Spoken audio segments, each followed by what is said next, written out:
नमस्कार। भारत के प्रभुत्व संपन्न गणराज्य के नागरिक और युवा शक्ति। स्वतंत्रता आखिर क्या है? निष्काम भाव से देश के लिए किसी भी विलक्षण परिस्थिति में खड़े होने वाली भावना का नाम है स्वतंत्रता। भुखमरी और आक्रांताओं के अत्याचार से त्रस्त होकर उठती विद्रोह की ज्वाला का नाम है स्वतंत्रता। सत्य और अहिंसा पर भारत की आधारशिला रखने वाले राष्ट्रपिता महात्मा गांधी जैसे महान व्यक्तित्व का नाम है स्वतंत्रता। गुलामी और दोहरी मानसिकता के बीच विभिन्न भाषाओं, संप्रदायों, धर्मों और विचारधारों की भावनाओं को साथ लेकर चलने वाली प्रेरणा का नाम है स्वतंत्रता। आज इस 78वें स्वतंत्रता दिवस राष्ट्रीय पर्व पर साक्षी बनने वाले विद्यालय परिसर में उपस्थित सम्मानीय अतिथिगण, माननीय प्रबंधक एवं प्रधानाचार्य महोदय, आदरणीय शिक्षकगण और युवा शक्ति। देवभूमि भारत, जो उत्तर से हिमालय है और दक्षिण समुद्र और उसके बीच रहने वाले हम सब भारतीय रहते हैं। नमस्कार, मैं आनंद सिंह आज आप सबके समक्ष इस राष्ट्रीय पर्व पर स्वतंत्रता और राष्ट्रभक्ति पर विचार अभिव्यक्ति हेतु उपस्थित हूँ। राष्ट्रभक्ति आखिर क्या है?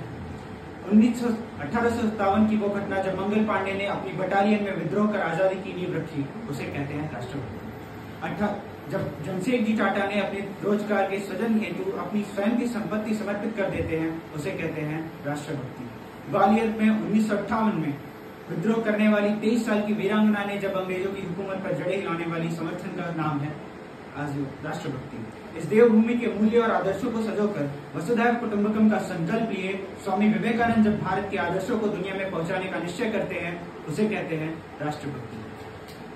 ये राष्ट्रभक्ति कोई बहुत बड़ी शरण्या नहीं है, ये सिर्फ नेशन फर्स्ट सेल्फ लास्ट एक भावना है। ये वो देश है जिसने हितोपदेश और तथा कर्मयोग से सिखाया है, बाहर वालों को कभी पराया नहीं समझा। ये वो देश है जहाँ जनहित के लिए एक राजपुत्र सन्यासी बन जाता है और आगे चलकर गौतम बुद्ध कहलाता है। ये वो देश है जो खुद विष पीकर दुनिया को कर्मण्येवाधिकारस्ते मा फलेषु कदाचन का आदेश देता है। ये इस देश के स्वतंत्रता सेनानी, आकाश से बलवान, धरती से धैर्यवान, गंगा से पवित्र और बहती वायु की पहचान है। ये देश वो देश है जो न कभी झुका है, न रुका है और न ही कभी डरा है, क्योंकि यहाँ के वीर ये वीरता की वसुंधरा है। आज इस खाने पीने की आवश्यकताओं से अधिक उपयोग में लाने के बाद हम उसे फेंक देते हैं, शायद उसी के लिए तरस कल काल कोठरी में बंद उसी तपोभूमि के वीरों का संघर्ष का परिणाम है स्वतंत्रता। यहाँ तक पहुंचने के लिए हमें उस 23 मार्च से होकर गुजरना पड़ा जब 3 मत वाले युवक अपने जन्मसिद्ध अधिकारों को पाने के लिए धरती माँ की गोद में समा गए। 15 अगस्त उस 30 अक्टूबर की कुर्बानी का सिला है जहां लाला लाजपत राय की हड्डियों को लाठी से मार मार कर तोड़ दिया गया। 15 अगस्त 22 फरवरी उस कुर्बानी का सिला है जहां अल्फ्रेड पार्क में चंद्रशेखर आजाद ने आखिरी गोली अपने सर में उतारी। ये दिन 30 जनवरी की कीमत पर मिला है जब राष्ट्रपिता ने हे राम बोलकर अपना देह त्याग किया।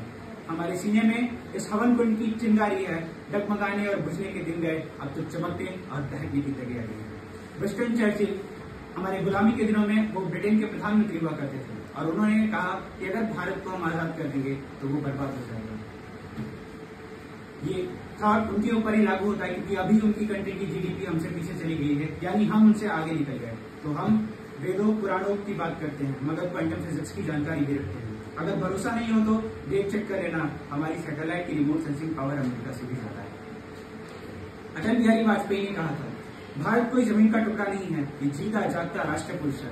हिमालय इसका मस्तक है, गौरी शंकर शिखा है, कश्मीरी किरीट है, पंजाब और बंगाल 2 विशाल कंधे हैं, विंध्याचल कटी है, नर्मदा करमनी है, पूर्वी और पश्चिमी घाट 2 जंघाएं हैं, कन्याकुमारी चरण है, समुद्र इसके पग पछाड़ता है, पावक के काले काले बादल इसके केश हैं, चांद और सूरज इसकी आरती उतारते हैं।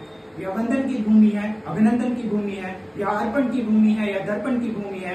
इसकी नदी नदी हमारे लिए गंगा है, इसका कंकड़ कंकड़ हमारे लिए शंकर है। हम जिएंगे तो इस भारत के लिए और मरेंगे तो इस भारत के लिए, और मरने के बाद हमारी गंगा में बहती अस्थियों को कोई कान लगा के सुनेगा तो रुखी आवाज आएगी, भारत माता की जय। जय हिंद।